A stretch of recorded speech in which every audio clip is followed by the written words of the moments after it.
Okay, so I'm just going to follow up on the law of cosines. So in this question, I'm only asking for the third side. And just note this is a side angle side triangle, so it is using the law of cosines. Not only that, but I wrote it out as well. Also note there's no corresponding sides and angles. So since there's no corresponding sides and angles, we would use the law of cosines as well. Just a reminder, angle A is opposite of side A, angle B is opposite of side B, and angle C is opposite of side C. Now I am given angle A, but I need to do a bit of calculations beforehand because angle A is the full angle from here to here. So in order to find that full angle, notice that I'm only given part of it, which is 25 degrees. This, though, creates a right angle. So what I'm going to do to find angle A is I'm going to take 90 degrees plus 25, and that would give me a total of 115 degrees.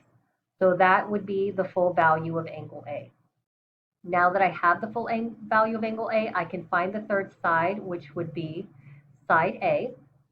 And using the law of cosines formula, it's going to be A squared equals B squared plus C squared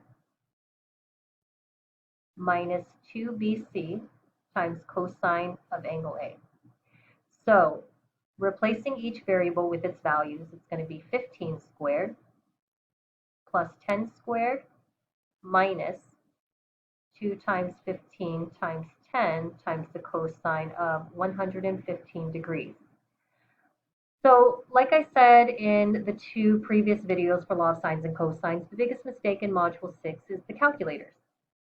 So just make sure you have your calculator out. I put these parentheses here for a reason because multiplication using PEMDAS does come before addition and subtraction. So if you're going to plug all this into the calculator, just make sure that this expression 2BC cosine A is in one parenthesis. So using a scientific calculator, TI-30X, I'm going to type in 15 squared plus 10 squared minus, and in one parentheses, 2 times 15 times 10 times cosine of 115.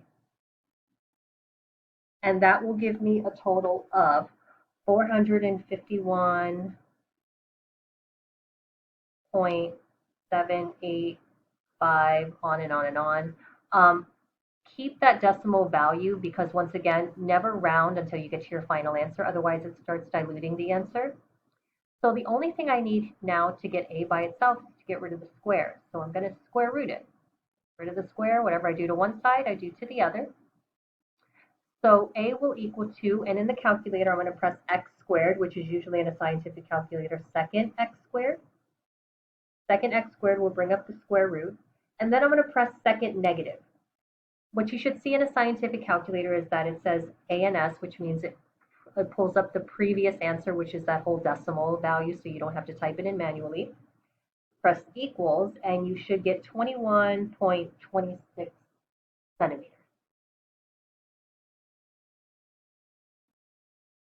And there's the third side. All right, guys, hope this helps.